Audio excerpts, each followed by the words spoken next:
If you know anything about Great Falls Bison athletics, you know the name Levi Torgerson. And while his time strapping on the pads here at Memorial Stadium is done, he's not yet finished making a legacy for himself on the hardwood and in the Bison record books.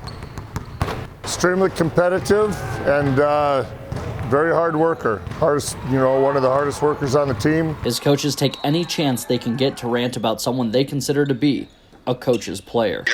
Every football team needs a guy that's a go-to guy, a guy that can get the job done, a guy that you design, your offense or maybe even possibly your defense around. Levi is the youngest of 3 Torgerson boys, all 3 of whom have come through Great Falls High and made a big impact in their respective sports. He's the last in a fairly long line, probably about 10 years of Torgersons.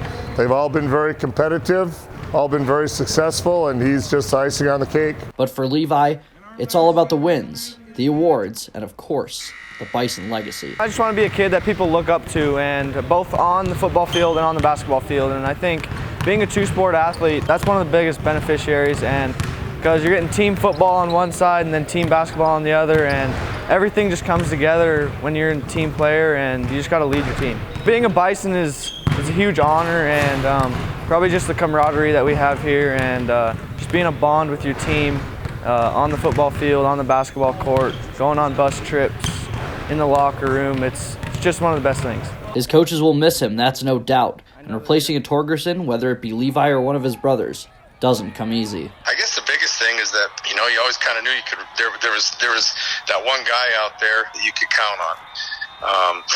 Whether it be offensively, defensively, special teams, whatever it was. He's proved himself to be, I don't know, in my opinion, I'm sure he's going to go down as one of the better players ever at that school. What he accomplished this year as a senior. In terms of how many times he made all-conference and all-state teams, I don't think that's ever even been close at Great Falls High. As for after high school, Levi will be announcing his post-grad plans after basketball season wraps up. Reporting in Great Falls, Leo Goldman, SWX.